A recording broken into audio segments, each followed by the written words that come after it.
Okay, hi guys. So this week I'll deliver the two makeup lectures according to the university policies. Or like the university sent us an email that we have to make up for the two lectures, during the Easter break that we have missed during the Easter break. So I'll give like one today on the international dimension of authoritarianism, and you will have like this week like the two lectures on political economy of development and authoritarianism in Egypt, and you will have one more lecture on political economy of authoritarianism in order to cover the readings, in some depth. Um, so you will have this, and you will have like your regular lectures on Monday and Thursday, and then you will have one more this week. I'm gonna like upload it perhaps on Thursday as well, or by Friday. So the question here we are trying to answer is how the international context actually helped Mubarak to sustain its power, or its authoritarian rule in Egypt. So if you remember, like Mubarak came to power after the assassination of Sadat, and that was actually like a very disturbing event, with the rising of like political violence and domestic terrorism in Egypt. And this led to kind of fears and worries of the from the the United States, that this would like disturb the not only like the domestic affairs in Egypt, but also this would Egypt would turn on its commitment regarding the peace treaty, or the Camp David agreement with Israel, and would resume or start aggression towards Israel after reclaiming Sinai. So the first thing, like the initial position, or the relationship between Mubarak and Reagan during that period, like focused mainly on the peace process, and to give assurance that Egypt, would abide by legally, would commit to its legal obligation regarding to its relationship with Israel, and with the separate peace it started with Israel. So they both, shared a kind of commitment to pursuing the comprehensive peace, and they expressed, the comprehensive peace, it was expressed in the Camp David framework. Mubarak as well, like continued with what Sadat started. So he actually decoupled, this the demand of the withdrawal from, or actually like the complete withdrawal from Sinai as agreed, at Camp David, from achieving any kind of progress on the West Bank and Gaza. So still like decoupling, reclaiming, Egyptian territory or the Sinai from any progress on the West Bank and Gaza. So even like when Begin government declared the annexation of the Golan Heights, Mubarak actually he condemned or denounced the action, but he didn't take any kind of diplomatic or punitive measures against Israel in reaction against this move. And the most contentious issue during that period, or during the first 2 years of his first term, was the withdrawal from Sinai, because it was like kind of delay from delaying agreement or negotiation with the Israeli side, but they ended up leaving the Sinai on April 1985. So actually, the Israeli government started to put more pressures on Mubarak's government in order to abide by the agreement, or the peace treaty. And they all repeatedly claimed that Egypt exceeded its permitted limit. It was I think 4,000 troops in Zone B. If you remember the map I showed you when we talked about the disengagement agreement, and they asked Mubarak to actually to prevent to block any smuggling of weapons to people or the PLO forces in Gaza. So it was like contentious issue between Egypt and Israel, and of course the United States involved in the process, and then they disagreed over the Statute of Taba. They decided to put it aside, for subsequent like mediation. So Mubarak tried to bring Egypt back into the Arab region instead of isolating it as Sadat, in order to end this isolation that Sadat actually initiated after he opted for this separate peace with Israel. So Mubarak tried to bring Egypt back into the Arab fold.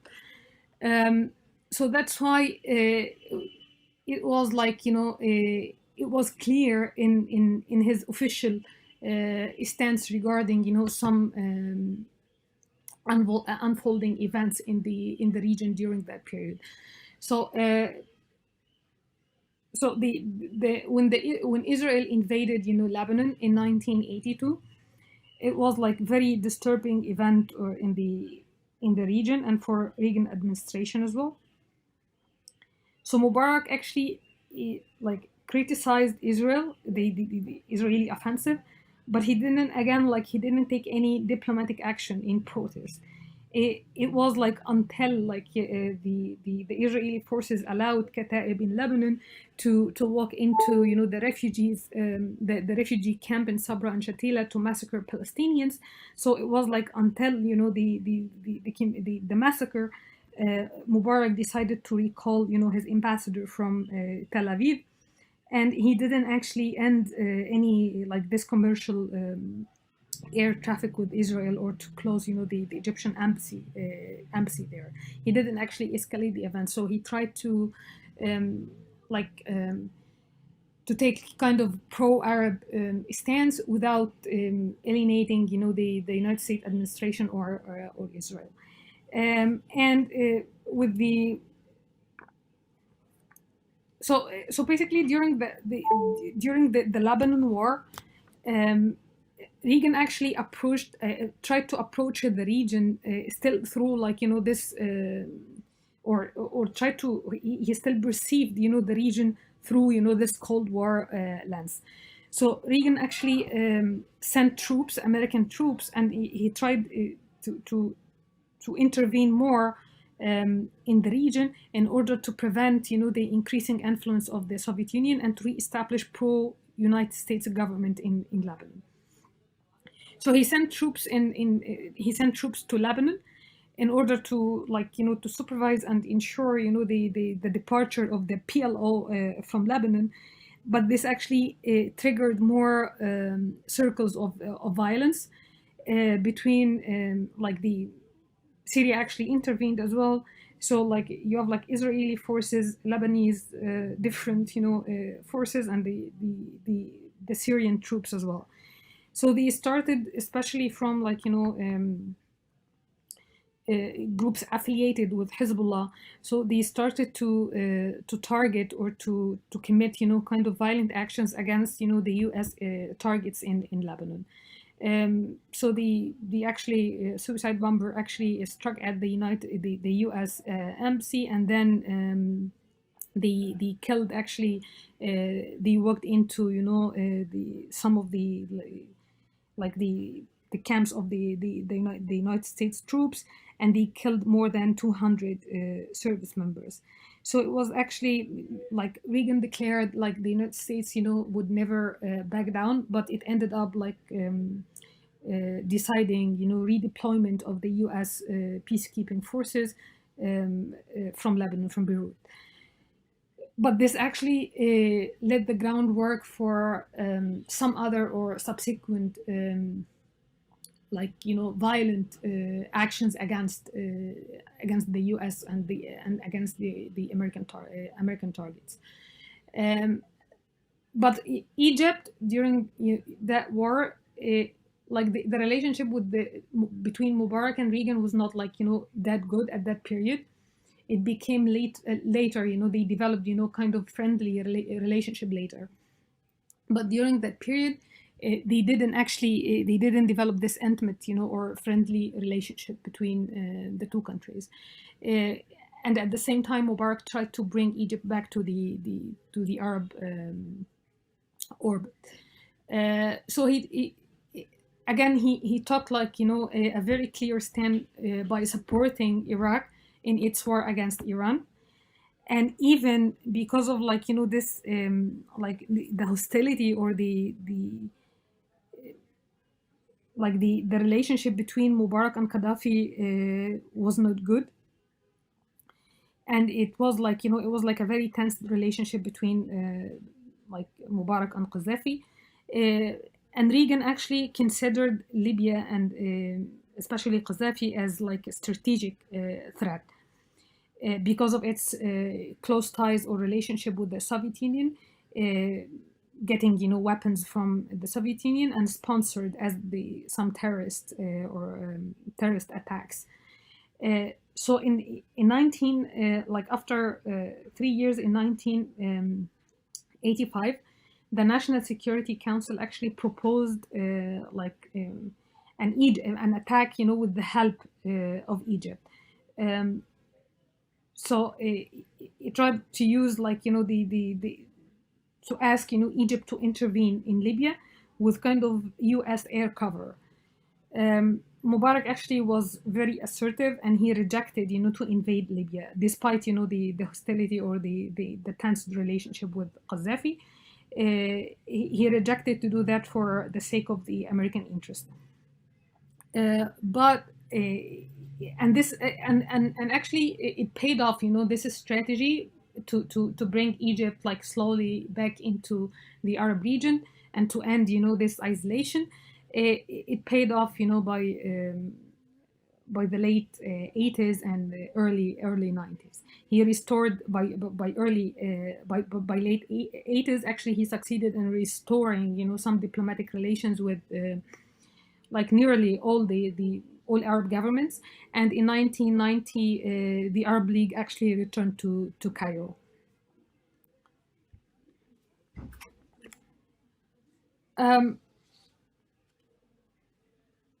But the context of this rising like international terrorism or violence, international violence, it actually led to more close or friendly relationship between Mubarak and Reagan, or like the American administration. Uh, so like in 19 during like the context of this growing terrorist attacks, obliged kind of both like countries to collaborate in order to confront these attacks, or especially like hijacking incidents. So in 1985,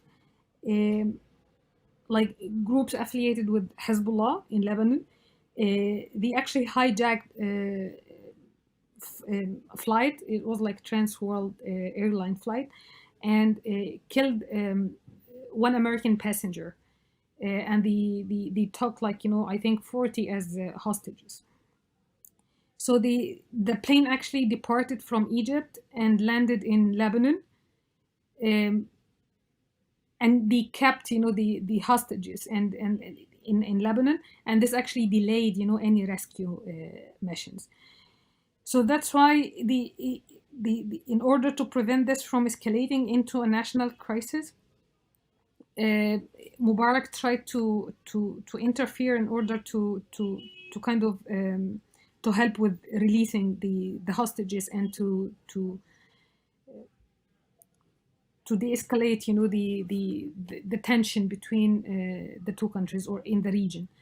But the context actually led to more tension and more attacks between Israel and the PLO, because Palestinians as well, in reaction against this, they killed 3 Israelis outside of the region. It was like in Greece, and Israel in response bombed the PLO headquarters in Tunis.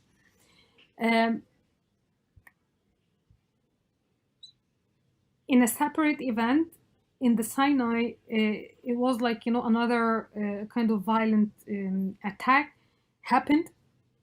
Like the one of the police, like a policeman in the Sinai actually attacked Israeli terrorists, and the confrontation led to, like, murdering some and injuring others.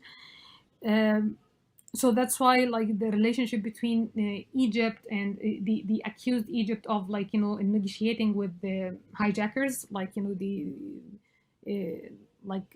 developing or having negotiations with Hezbollah or some groups in Lebanon, and some tension, inside Sinai as well.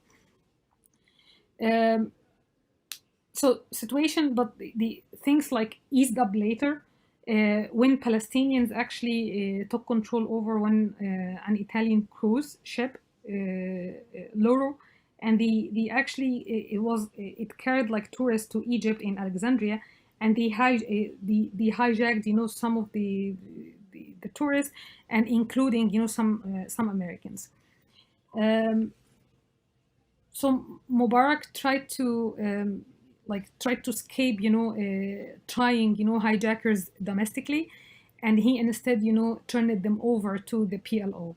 This actually led to more escalation or more tension between Mubarak and Reagan, because the United States administration asked for a trial in Egypt.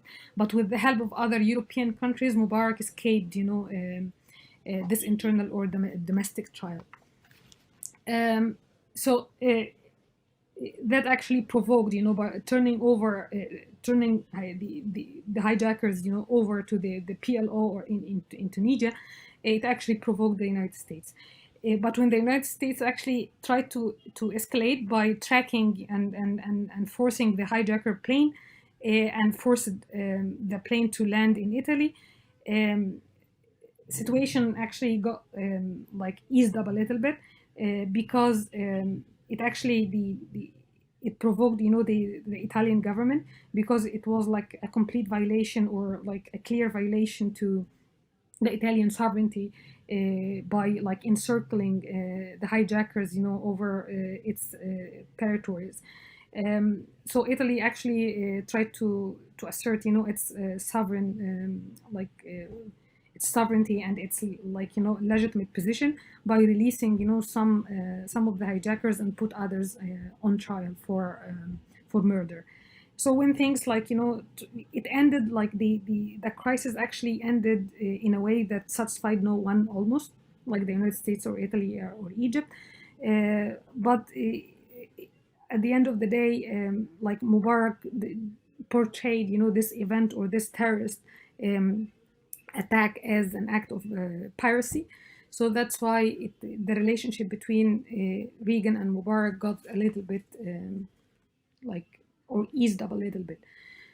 And another, like, ironically, another, like, terrorist or hijacking incident restored, or intensified, this initial friendly relationship between both countries. So Libya, like, in a few months, Libya as well, with some help or some support from Palestinians, seized like Egypt air flight. It was like, departed from Greece to Egypt, and they forced it to land in Malta, and they actually held it.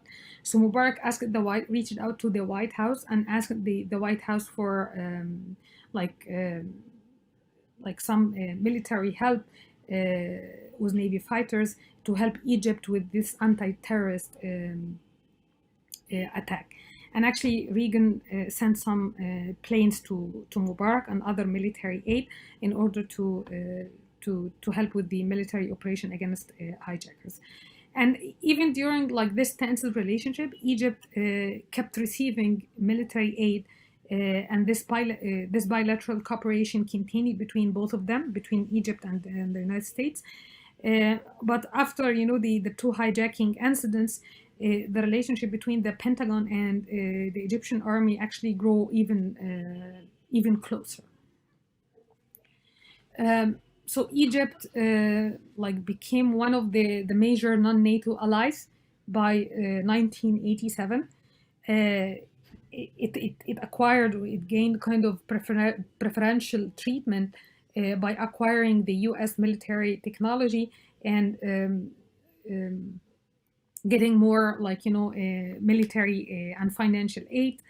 And Egypt as well offered some facilities for like especially like Cairo West Air Base for refueling or maintenance and redeployment of forces. And actually they used the American troops, or the American, like the Suez Canal actually offered some sort of like shipping lane.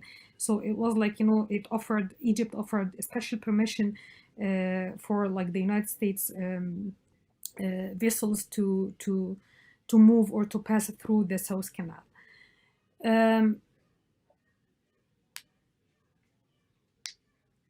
But yeah, during that period, still like the economic situation and the budget, or the vast majority of the resources or the economic resources were allocated to military spending, and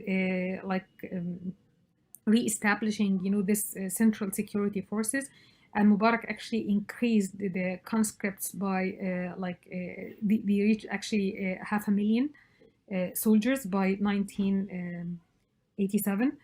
It was like mainly, if you remember, we talked about this, under Nasser, by creating, this paramilitary central security forces.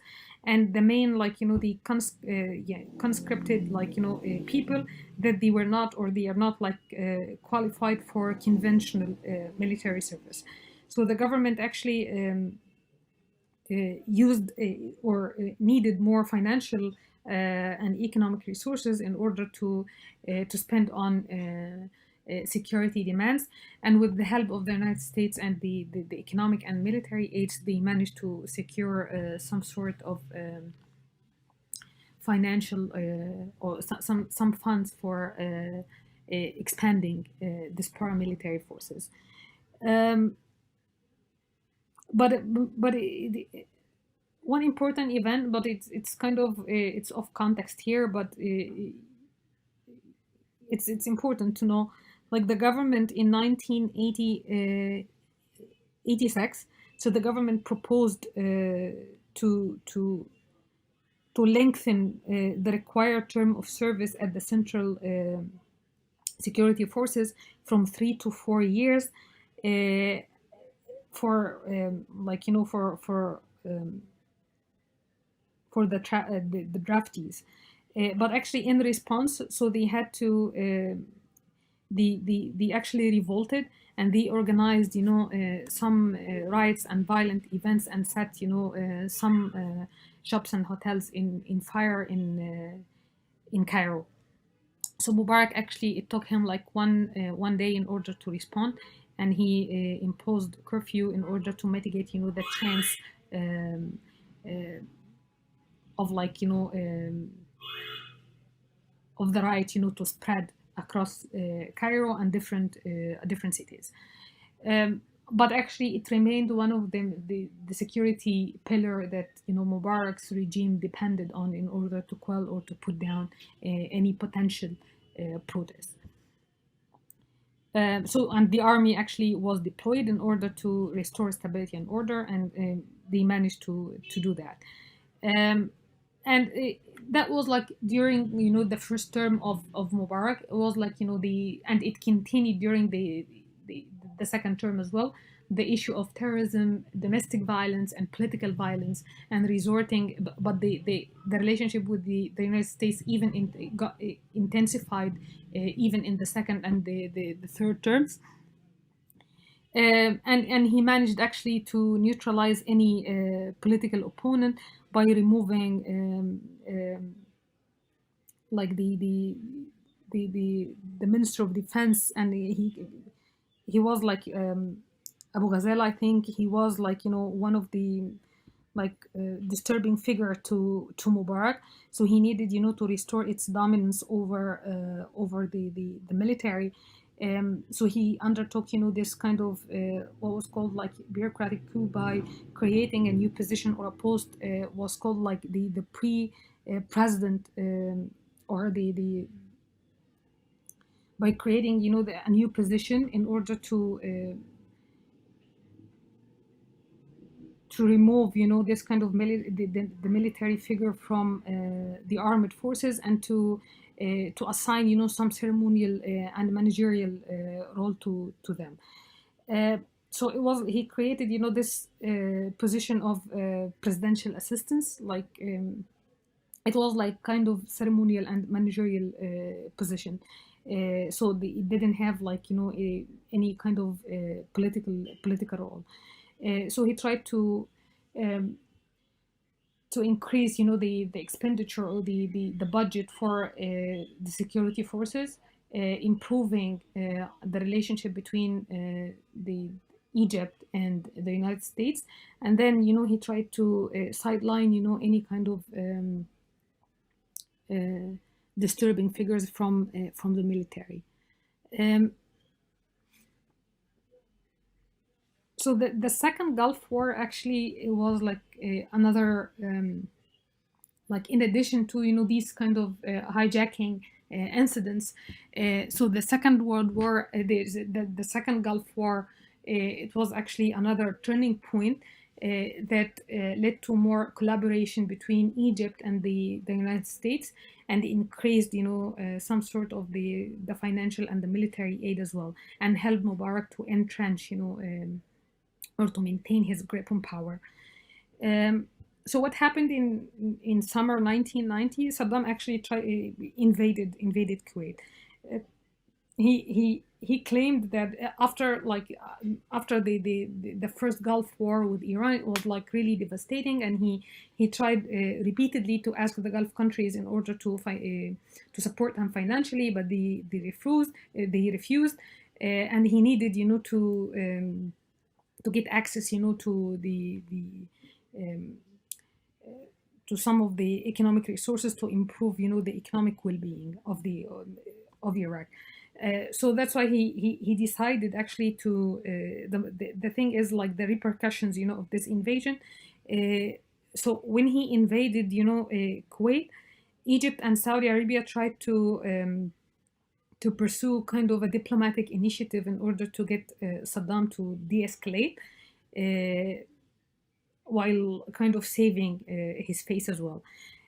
But Bush administration during that period tried to legitimize Saudi Arabia, asked or actually officially invited the United States later in order to protect Saudi Arabia, to send troops to be stationed in Saudi Arabia to protect the kingdom from any aggression from Saddam or from Iraqi troops. So Bush tried to get, some sort of legitimacy, or from the Arab countries as well. So that's why he believed that he couldn't kind of deploy forces or send troops to Kuwait in order to liberate it without getting, kind of support from the Arab countries. So that's why the main target was to establish kind of Arab coalition, and Egypt actually played important and pivotal role in forming this Arab coalition. Um, so actually they had like, a meeting at the Arab League, and Mubarak prevailed. Like he endorsed the decision of the United States intervention in Kuwait to liberate Kuwait. And it was like, firstly the Operation Desert Shield to protect Saudi, and then transformed into Desert Storm to liberate Kuwait. That ended up by liberating the country and forcing, ceasefire agreement. So what was like the main target, or the main like the main goal behind endorsing from Mubarak, behind endorsing, the U.S. Intervention? So Mubarak actually was cashed in because of his security cooperation. So firstly, Bush forgave Egypt's some of the military debt to the United States with after getting congressional approval. So he actually forgave like $6.5 billion. And Saudi Arabia, Qatar, and Kuwait, and Emirates as well, they forgave additional $7 billion of the Egypt debt. And then Paris Club as well forgave like $10 billion. So it was actually an opportunity for Mubarak to to to intensify the strategic alliance with the United States on the one hand, and to get some material benefits or economic benefits on the other hand. But what during that period, because of like his support for the United States invasion or intervention in the region, it actually, especially like Brotherhood and some Islamic groups, started to organize demonstrations and other like contentious events in order to vocalize, challenges and oppositions to the regime's actually decision and the foreign policy of Mubarak. So this actually it resonated and backfired by increasing or erupting a new circle of violence and assassination, especially during the period was like the Minister of Interior was Zaki Badr, and he tried to brutally crack down on any religious activities or Islamic groups, and it had been like several attempts to assassinate Badr, but they ended up like assassinating other figures. They failed to do that, and then like the minister of the People's Assembly, the speaker of the People's Assembly, Rifat al-Mahgoub, and then Farag Fouda, one of the one of the intellectuals, they got assassinated. And then in Baba event, as I mentioned I think 2 weeks ago, so they tried to establish the Islamic Republic of of Imbaba, to Islamicize the communities. So they actually tried to undertake kind of violent actions to establish the Islamic groups, to establish their like violently its dominance or control over some areas, and they tried to challenge or to express some opposition or challenges to the regime by resorting to violence and political assassination. So the coincidence, to this, it was like Clinton administration, and he gave actually green light to Mubarak to crack down and arrest Islamic group. So and against this kind of grim background, Mubarak actually won his third 6-year presidential term with roughly, I think, 97%. With a clear United States endorsement of repression and suppression, especially for the Islamic groups or like after depicting Islamists as enemies. So the Clinton actually endorsed this repressive measures, and in the meantime, actually, the White House developed this rhetorical commitment to spreading democracy. And he adopted, Clinton actually used, or referred to this theory of liberal democratic peace, like democracies do not fight each other. So the only way to end, any tension or violence in the Middle East or in the Arab region, just to democratize or to spread democracy in the region. So occasionally, the United States or the White House expressed, some official renunciation of the repressive measures or the suppression of the opposition, but actually no serious steps or measures were taken or were meant to be taken to deter Mubarak.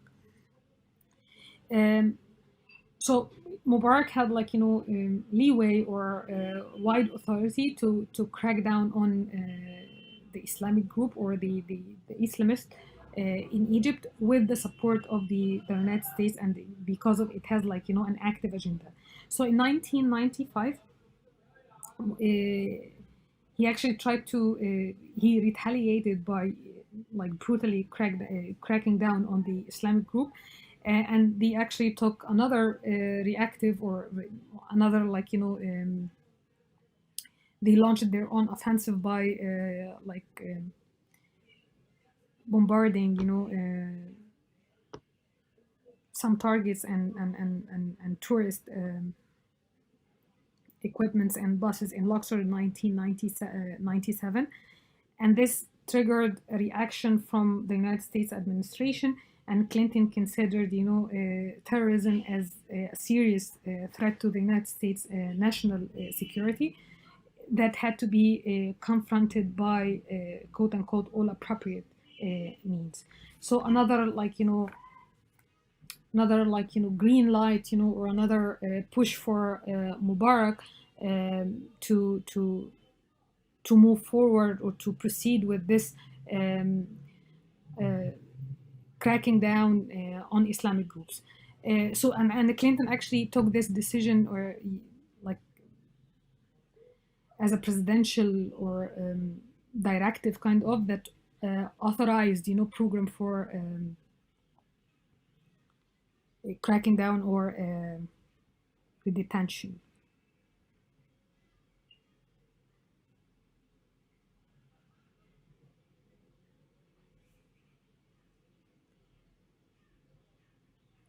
So it was like a cycle of violence between or a cycle of actions and the reactions between Mubarak and the Islamic group, and against the backdrop of the international context that especially the United States and the White House that had an active agenda in order to fight or to confront terrorism. And again, if you you must know this, the actually attempt to retaliate by trying to assassinate Mubarak in Ethiopia in 1995 in Addis Ababa.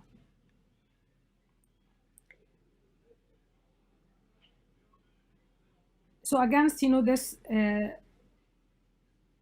backdrop, with the support of the United States, so the actually Clinton or the White House authorized program of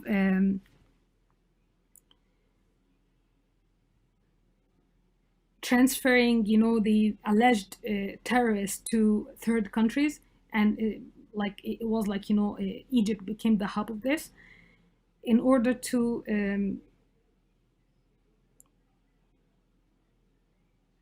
a third country without actually any kind of extradition proceeding or formal arraignment. So it actually Egypt became the hub of torturing or transferring alleged terrorists in order to get kind of tortured or without any kind of trial before the court. So the U.S. provided Egypt with some sort of intelligence agents and other logistical support in order to catch Islamic militants abroad, and then to transfer them to Egypt with the help of the intelligence, the general intelligence apparatus in Egypt, Omar Suleiman during that period. So it became hub of renditions between 1995 until 2000, and Clinton actually used Egypt again in his attacks in Afghanistan against Al-Qaeda in Afghanistan, and he tried to ask Egypt for some logistical support and some intelligence support, and he sent actually I think Al-Zawahri, two brothers and some others, two brothers of Al-Zawahri to Egypt in order to be dealt with by the Egyptian forces or the Egyptian regime. So Egypt had to or Mubarak actually had to get something in return. So he got some debt relief after the second Gulf War, but it was not enough as well. And despite the military and the financial aid, the economic aid from the United States is still like the some constraints and some economic crisis, remained roughly the same in Egypt, and it had to take some serious measures in order to liberalize the economy, in order to make a shift to the private sector economy, from like a state-led economy to private sector economy, especially with the high cost of the public sector. So the Egypt actually and the United States, with the help of the United States, they got engaged in high level dialogue with the IMF in order to implement economic reform or structural adjustment programs without any kind of conditionality, like in order to get some support or some loans from the IMF. There had been like no kind of democratization pressure. So they were like the regime was advised to transform or to make a shift to the private sector economy without any kind of pressure to democratize or to coincide this with the kind of political reform as well. So in 19, and actually it took like these, the regime implemented these measures in 1994. And Mubarak actually like received honorary degree from George Washington in 1999. And the university, like, that was like, from his speech at the university. And this is like his kind of discourse about democracy. So he still like, because like stabilizing, Mubarak regime and offering, some material and economic aids while rewarding him for like his security and intelligence support, without like relegating this democracy and the rule of law even like rhetorically to the margin. So again, like he tried to justify like the persistence of his regime in light of the rising economic hardships and malicious terrorism.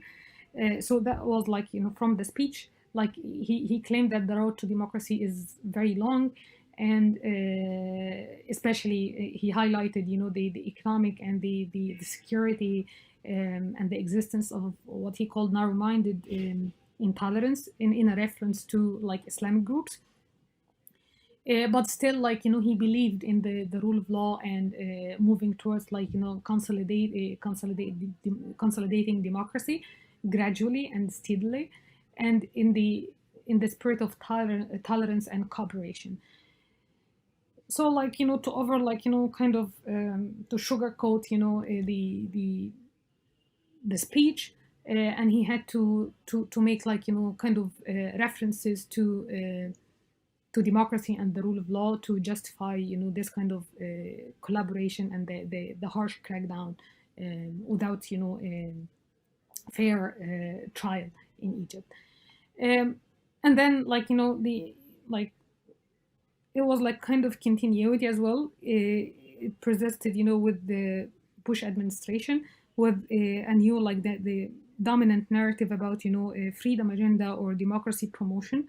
So but during his administration, the United States decided to make like a serious shift in its traditional foreign policy role in the Middle East by intensifying kind of forces and pressures for democratization in the Arab world or in the region, and push like repeatedly like announced his firm commitment to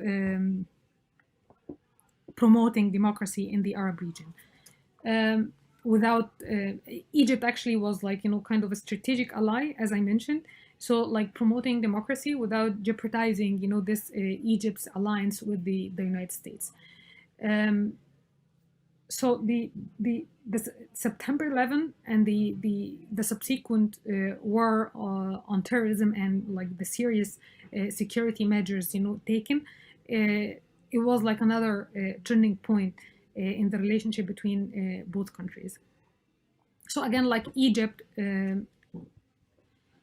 but during that period, like unlike his father, so Bush this time he didn't like seek out or to seek any kind of formation of grand coalition with the Arab countries, as like his father did with the mission, with the military operation of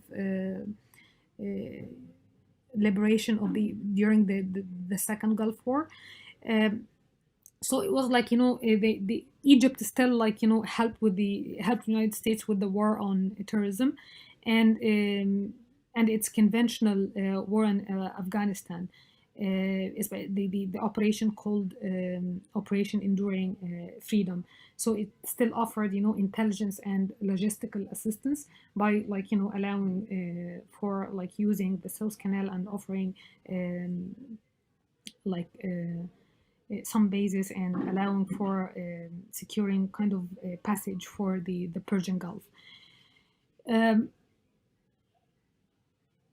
so it became again like extraordinary rendition again, and massive like turned this like the processes of like transferring the terrorists to Egypt into like massive intelligence help and sweep between the two countries, to the extent that Colin Powell actually cited Egypt as an exemplar in this struggle or in this war on terrorism.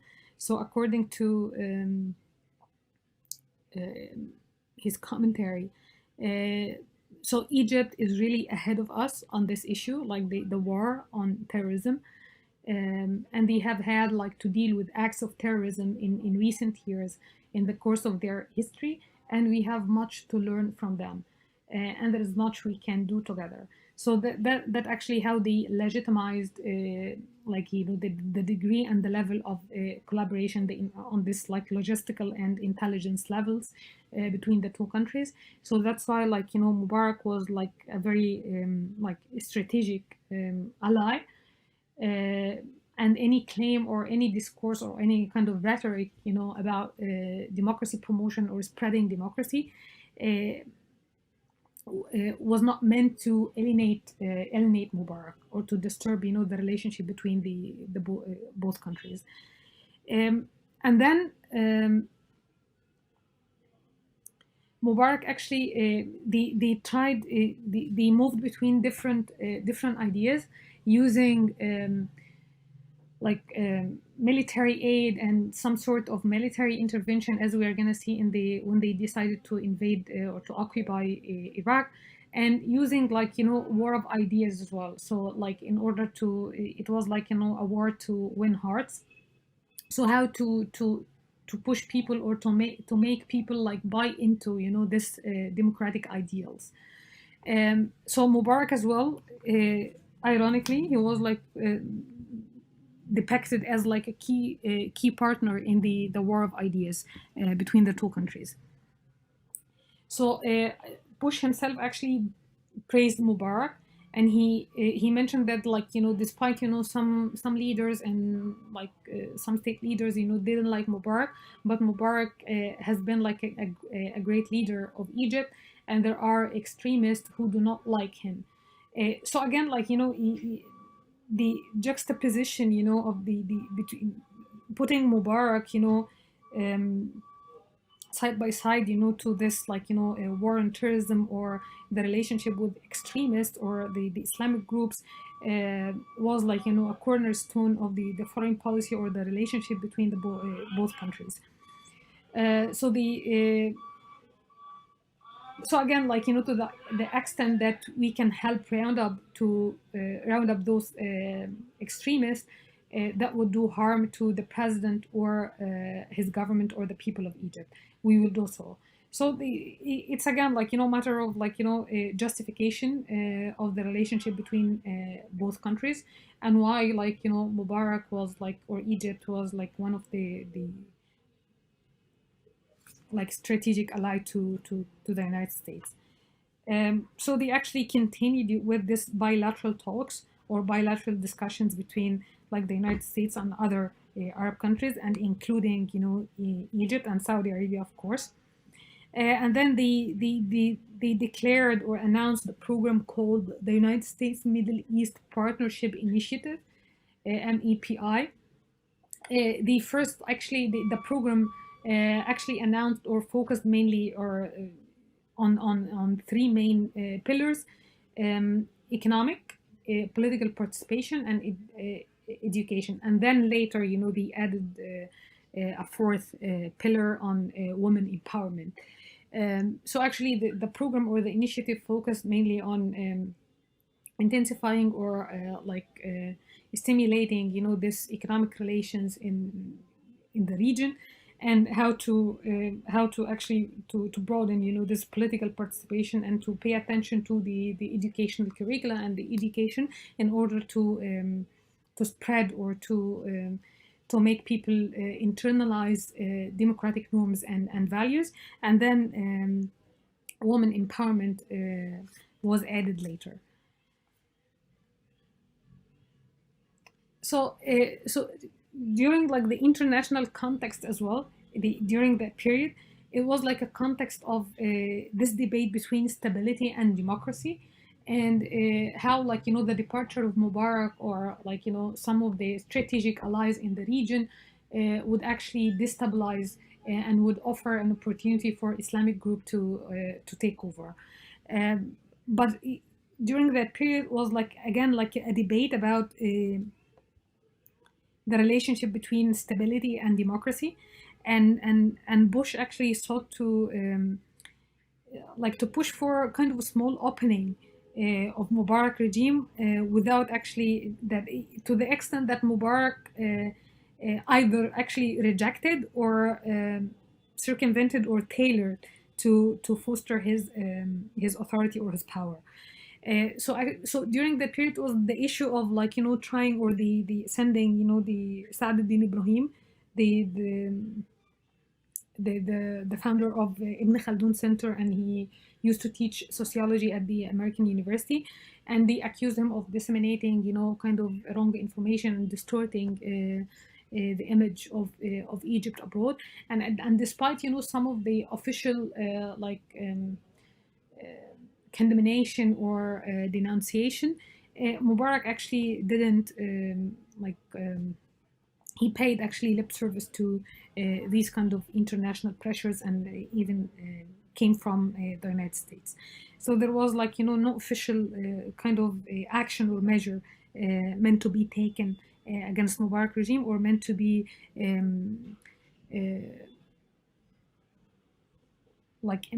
taken in order to pressure or to impose kind of political reforms in Egypt, because, like, Mubarak was offered, some sort of stability and in the region, in Egypt and in the region, especially that they didn't have, like, any potential leadership to replace him if he actually decided to open up the political regime, and decided to meaningfully democratize the regime.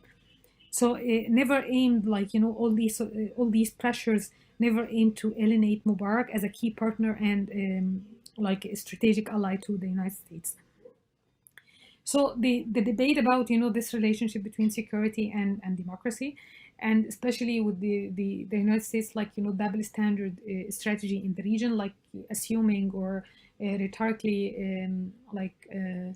declaring commitment to promoting democracy, while actually neglecting, the obstacles, of the achieving comprehensive peace, or all the obstacles in order to achieve,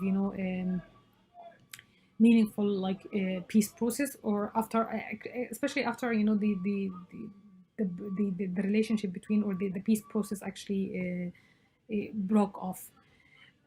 So it was like debates about democracy and security, and then they introduced, like, the United States tried to introduce to the idea um,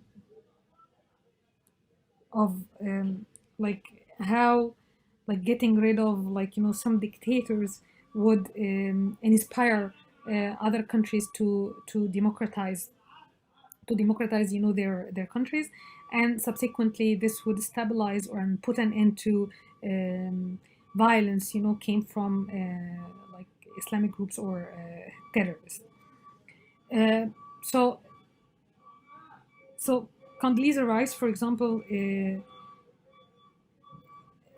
tried to declare that, like, removing Saddam Hussein was a very kind of powerful case, for regime change, and she depicted him as an evil man that actually did a lot of harm to his people, and he actually produced or owned weapons of mass destruction. That was, like, in the during, like, the run up to the war, in order to legitimize, to gain, kind of international legitimation of intervention.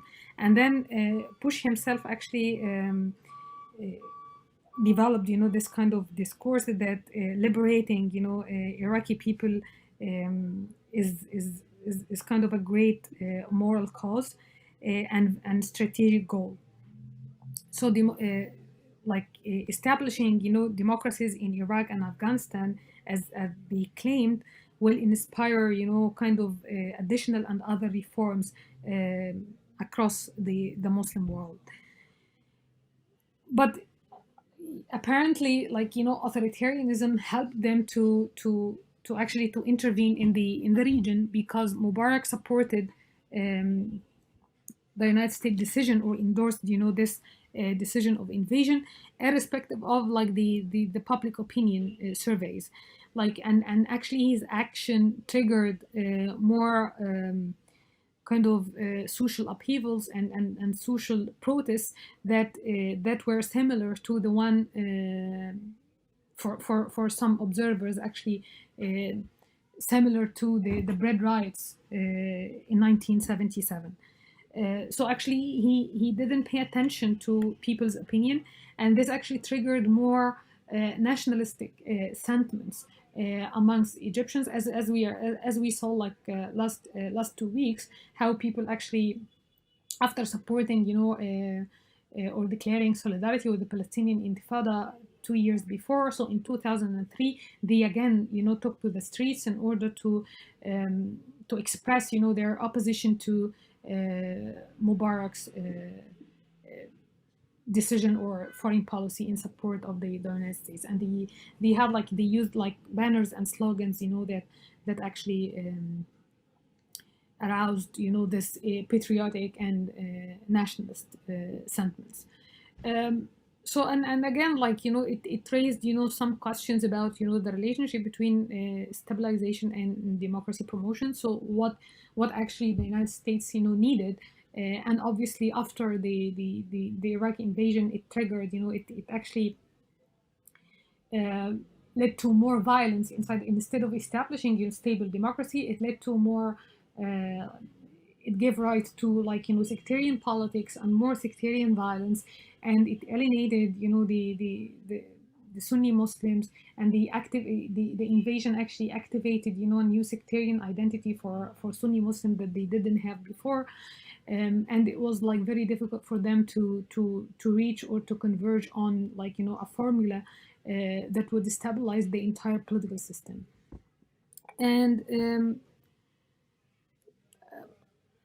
again, Egypt was important for the peace process, for the negotiations that started between, like, the Palestinians and the Israeli government, with, like, Madrid conference, and then Oslo agreements, and then now in 2003, after, like, several like breaks and stalemates, with the peace process, and Sharon actually occupied the West Bank and Gaza, and then they had to decide on another, like, disengagement plan in order to withdraw forces from the West Bank and Gaza, and then they had, like, this quartet commission, the United States, Russia, and the EU, and the UN, in order to to help, with reaching, this agreement. So Egypt had to get involved in the negotiations because, the disengagement plan, it needs, some sort of coordination between, Egyptian forces in Sinai and because of the geographical proximity to Gaza, especially with the tunnels and this kind of stuff. So Egypt, had to getting involved in the negotiations and engaged with this kind of negotiation in order to coordinate, the relationship with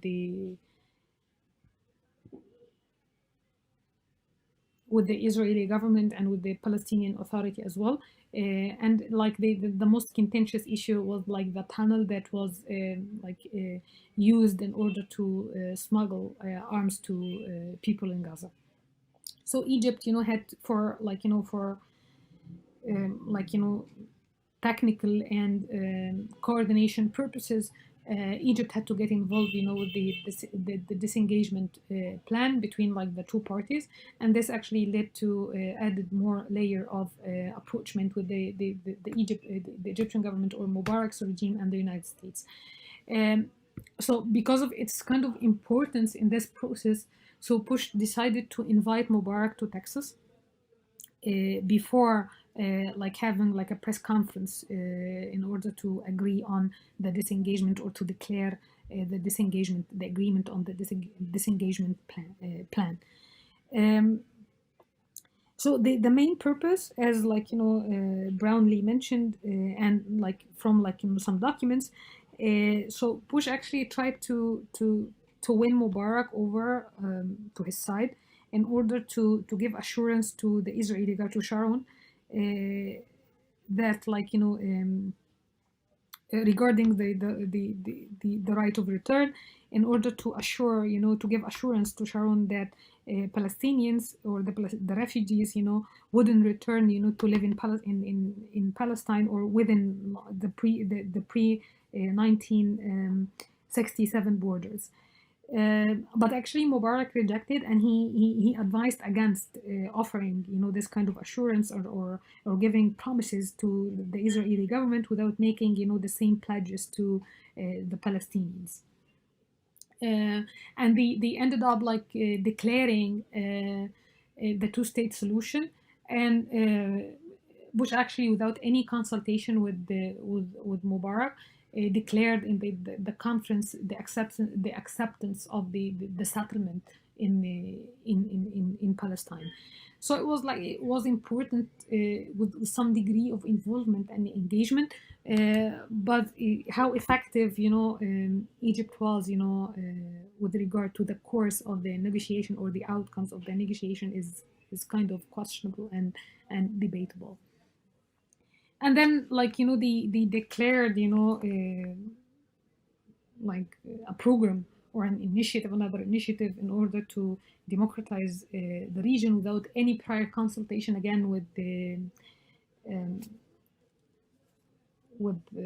Mubarak, with Arab leaders or Arab countries, especially Saudi and Egypt. So they had no consultation with the Saudi government and the Egyptian government, and they declared the Greater Middle East Initiative. When some information actually was leaked, so Mubarak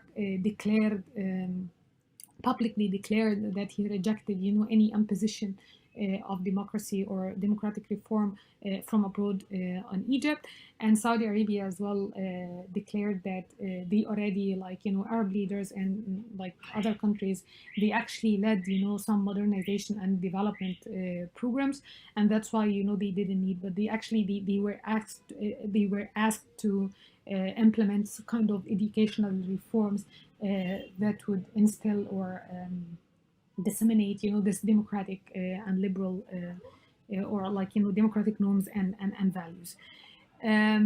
But they ended up asking for kind of broader political participation without really ending this authoritarian and autocratic regimes in the region, because it was kind of continuity with extra legal detention and unlawful killings in the Arab countries without like serious measures, were um, taken in order to stop this, or in order um, to push, like, or to pressure, the Arab leaders to democratize their regimes.